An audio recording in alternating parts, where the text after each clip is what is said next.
हम पढ़ रहे थे पेरिफेरल स्मीयर। ठीक है, पेरिफेरल स्मीयर बनाते कैसे वो हमने पढ़ लिया है, और रोमानोवस की स्टेन्स क्या होते हैं, कितने टाइप के होते हैं, हम ये पढ़ रहे थे। ठीक है, तो हमने लिशमान स्टेन पूरा पढ़ लिया था।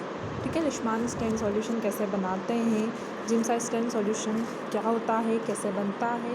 ठीक है, एंड इसकी जो कॉमन प्रोसीजर थी वो भी हम पढ़ चुके हैं। ठीक है, अब हम बात करेंगे, हम पढ़ रहे थे फील्ड स्टेन। ठीक है, फील्ड स्टेनिंग कहाँ यूज़ होती है, ठीक है, उसमें क्या क्या सॉल्यूशंस होते हैं वो हमने पढ़ लिया था। ठीक है, अब सॉल्यूशंस में क्या होते हैं, ए और बी दो सॉल्यूशंस होते हैं। ठीक है, अब हम बात करेंगे उसका प्रिंसिपल क्या होता है। ठीक है, तो जो फील्ड स्टेन होता है उसका प्रिंसिपल क्या होता है, तो जो पॉलीक्रोमिक स्टेनिंग सॉल्यूशंस जो होते हैं, मतलब अलग अलग कलर वाले सॉल्यूशंस हम लेंगे।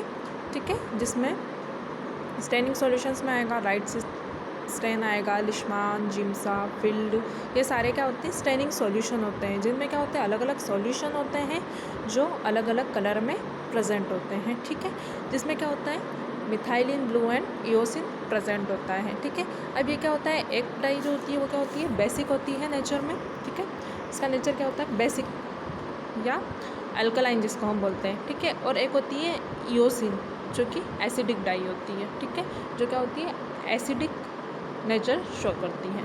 ठीक है, फिर जो एसिडिक एंड बेसिक डाई जो होती है वो क्या करती है, आपस में मिलकर क्या करती है, सेल्स जब हमको स्टेन करते हैं तो क्या करती है, सेल पर अप्लाई हो जाती है और अलग अलग कलर देने लग जाती है। ठीक है, तो जो मिथाइलिन ब्लू होती है वो क्या होती है, ब्लू कलर की होती है, और जो इओसिन होती है वो क्या होती है, पिंक कलर की एक डाई होती है जो कलर पिंक कलर या pink to red colour cell को देती है। ठीक है, अब बात हुई हमारी सेल की, तो सबसे पहले हम क्या करते हैं, जो मेथेनॉल होता है, प्रिंसिपल जो होता है इसका, जो मेथेनॉल होता है उसमें क्या होता है, फिक्सेटिव की तरह काम करता है। ठीक है, जो मेथेनॉल जो होता है, जो भी स्मीयर आपने बनाया है ब्लड का, उसको फिक्स करने का काम कौन करता है, मेथेनॉल। ठीक है, उसके बाद बात करेंगे हम कि basic component and acidic component stain कैसे होते हैं। तो सेल के जो बेसिक कंपोनेंट्स होते हैं वो क्या होते हैं, जैसे बेसिक कंपोनेंट का वो आपका साइटोप्लाज्म। ठीक है, तो जो बेसिक कंपोनेंट होता है वो क्या होता है, एसिडिक डाई से स्टेन होता है।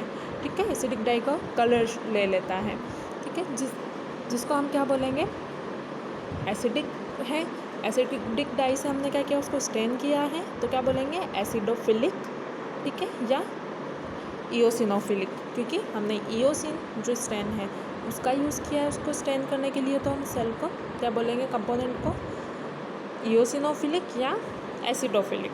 ठीक है, अब बात करेंगे एसिडिक कंपोनेंट जो होते हैं, जैसे कि न्यूक्लियस एंड न्यूक्लिक एसिड जो होता है वो कैसे स्टेन होता है। तो ठीक, तो जो एसिडिक कंपोनेंट होते हैं वो क्या करते हैं, बेसिक डाई जो कि मिथाइलिन ब्लू है उससे स्टेन होता है, जिसे क्या बोलेंगे हम, बेसोफिलिक। ठीक है, बेसिक डाई से स्टेन किया है इसलिए हम क्या बोलेंगे उसको, बेसोफिलिक। ठीक है, और जो न्यूट्रल कंपोनेंट्स होते हैं, बाकी बचे हुए कंपोनेंट्स होते हैं, साइटोप्लाज्म एंड न्यूक्लियस को छोड़कर बाकी जितने भी कंपोनेंट्स होते हैं वो क्या होते हैं, न्यूट्रल होते हैं। तो वो क्या करते हैं, जो दोनों डाई हैं उनसे कलर ले लेते हैं।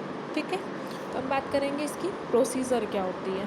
ठीक है, प्रोसीजर कैसे हम फील्ड स्टेन करते हैं, तो प्रोसीजर बहुत इजी है इसकी। ठीक है, और काफ़ी कम टाइम लेती है। ठीक है, तो जो स्टेनिंग सॉल्यूशन है, फर्स्ट में क्या करेंगे, हमने स्मीयर को फिक्स कर लिया है, उसके बाद जो फील्ड स्टेन का सॉल्यूशन बी रहता है उस सॉल्यूशन बी में हम 5 सेकेंड के लिए क्या करेंगे, डिप करेंगे, जो आपकी स्लाइड रहती है, स्मीयर जो रहती है उसको डिप करेंगे।